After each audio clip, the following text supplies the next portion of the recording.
एक नक्शा है जो कि सोशल मीडिया पर वायरल करने की कोशिश की जा रही है और उस नक्शे में भारत का वेस्ट बंगाल यानी पश्चिम बंगाल और जो 7 सिस्टर्स हैं नॉर्थ ईस्ट की, जो पूर्वोत्तर के राज्य 7 बहनें जिन्हें कहा जाता है, उन्हें बांग्लादेश के मैप में दिखाया गया है। कहें तो भारत को तोड़ने वाली ये साजिश है। इसमें सीधे तौर पर कटघरे में पाकिस्तान और चीन ने, वो है पाकिस्तान की ISI, जिसके बड़े सारे कॉन्टैक्ट्स हैं जमायते इस्लामी के साथ, और वो हथकंडे अपने उन्होंने बांग्लादेश के बनने के बाद भी, खासकर 1975 के कू के बाद। लेकिन ये जो नक्शा जिसका आपने जिक्र किया है, ये नक्शा बेसिकली ये दोस्तों सबसे ज्यादा मजा आपको तब आएगा जब आप इंडियन मीडिया को देखेंगे, क्योंकि इनसे ज्यादा फनी कोई है ही नहीं है। पाकिस्तान पर इल्जाम ऐसे लगाते हैं जैसे दोस्तों दोपहर का खाना खा रहे हो, जनरल बख्शी हो या फिर पूरा इंडियन मीडिया। आप देखें कि बांग्लादेश ने नया मैप जारी कर दिया है जिसमें 7 सिस्टर जो भारत की रियासतें हैं दोस्तों, वो बांग्लादेश ने अपने नक्शे में जाहिर कर दी है। चिकन नेक से पूरा आगे का रास्ता, जितना भी इलाका है वो सारा का सारा, नागालैंड, मणिपुर, इसमें बहुत ज्यादा इलाके आते हैं, वो सारा का सारा बांग्लादेश ने अपने मैप में शो किया है। और साथ में वेस्ट बंगाल, दोस्तों आपको पता है कि इंडिया का जो बंगाल है वो बांग्लादेश का ही हिस्सा था। 1906 में जब पार्टीशन ऑफ बंगाल हुई थी तब हिंदुओं ने इसका बहुत सख्त मुखालफत की थी। उसके बाद 2011 में जब तकसीम बंगाल वापस ली गई ब्रिटेन लॉर्ड की जानब से, तब इंडियंस ने खुशियां मनाई थी। अब जब बांग्लादेश तो अलग हो चुका है पाकिस्तान से, तो वेस्ट बंगाल भी बांग्लादेश का हिस्सा होना चाहिए, ये भी एक सोच आ गई है। और दोस्तों इस पर भी काम शुरू हो गया है। दूसरा 7 सिस्टर स्टेट भी अब भारत के पास से जाने वाली है दोस्तों। वहाँ से एक बहुत बड़ा दरिया निकलता है जो आगे आकर बांग्लादेश में पहुंचता है। बांग्लादेश ने उस पर बांध बनाने का यानी डैम बनाने का ठेका भारत को दिया हुआ था, लेकिन अब जब बांग्लादेश में सरकार बदली है तो भारत को वहां से रफा कर दिया गया है और अब चाइनीज कंपनी वहां पर पहुंच चुकी है जो बिड लगा रही है कि वो वहां पर जाकर डैम बनाएंगी। और दोस्तों वो बिल्कुल वो जगह है जहाँ पर आप ये समझ ले कि 40 किलोमीटर दूर सिलीगुड़ी कॉरिडोर है, यानी भारत की वो नेक है जिसे आप काट दें तो भारत एकदम में टूट जाएगा। बहुत ही छोटा सा यानी 4 से 5 किलोमीटर का इलाका, उसे अगर आप तोड़ दें तो भारत 2 टुकड़ों में बट जाएगा। दोस्तों इस नए नक्शे के आने से अब ये बात तो कंफर्म हो गई है कि बांग्लादेश की अगली नजर भारत की चिकन नेक पर है और वो इस पर पाकिस्तान और चाइना की पूरी मदद लेगा। हमारा मदद करना फर्ज इसलिए भी बनता है क्योंकि भारत ने बांग्लादेश को हम ही से आजाद किया था 1971 में। उसने गैर कानूनी तौर पर अपनी फौजें बांग्लादेश यानी पाकिस्तानी इलाका में दाखिल की। इंटरनेशनल बॉर्डर के अंदर वो घुस कर पाकिस्तान से एक इलाका आजाद करवा देती है। तो फिर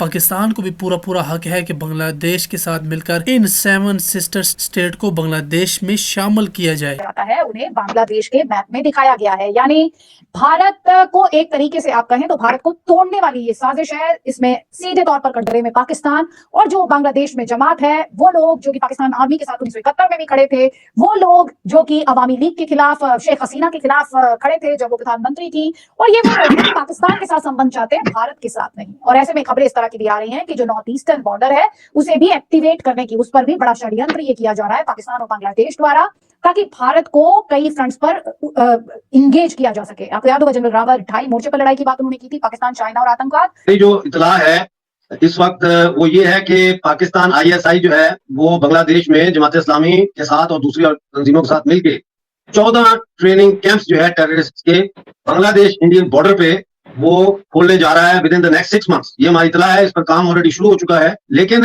ये जो नक्शा जिसका आपने जिक्र किया है, ये नक्शा बेसिकली ये सारा प्लान ISI का पाकिस्तान का है, इसमें ये कामयाब नहीं होंगे।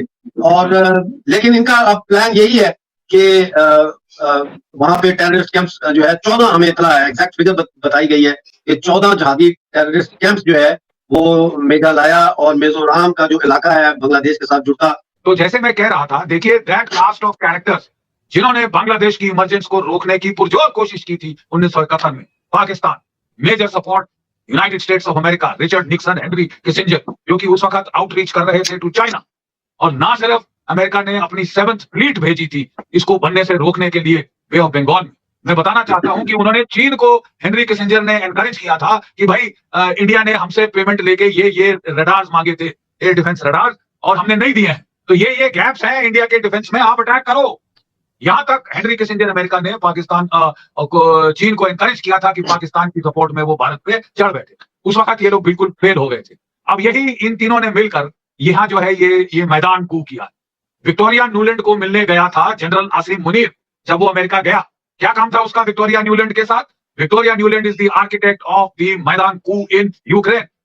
ठीक है जनाब, और वो आ चुकी है मोहतरमा बांग्लादेश में।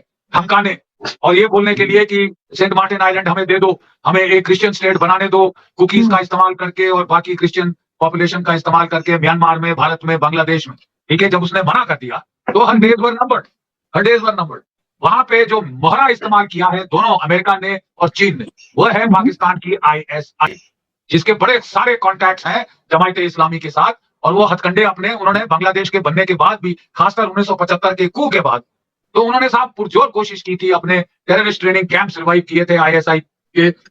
परवेश बरुआ और आसामी जो मिलिटेंट्स थे उनको ढाका में शेल्टर दिया गया था, और हर किस्म का जो भारत के खिलाफ बवंडर किया जा सकता था वो उन्होंने करने की कोशिश की थी। I will not be surprised in the least, वही जमायत इस्लामी जिसने पाकिस्तान का हिजड़ों की तरह साथ दिया था 71 के युद्ध में, उनके रजाकार्स ने औरतें सप्लाई की थी पाकिस्तान की फौज को, बांग्लादेश की औरतें। ठीक है साहब, ऐसे ऐसे नीच क्रिप्स जिनको कि हम दलाल कहते हैं, दलाली का काम जिन्होंने पाकिस्तान की फौज के लिए किया था, आज वो पाकिस्तान के लोगों को कुछ स्टूडेंट्स के जरिए उकसा रहे हैं कि हमको तो साहब आजादी नहीं चाहिए थी पाकिस्तान से, हम तो पाकिस्तान के गुलाम, उनके चाटुकार, तलवे चाटने वाले बन के रहना चाहते थे, हमको तो जिहादी एनार्की चाहिए, हमको इकोनॉमिक प्रोग्रेस नहीं चाहिए। याद रहे कितनी प्रोग्रेस कराई बांग्लादेश में हसीना वाजिद ने पिछले 15 सालों में।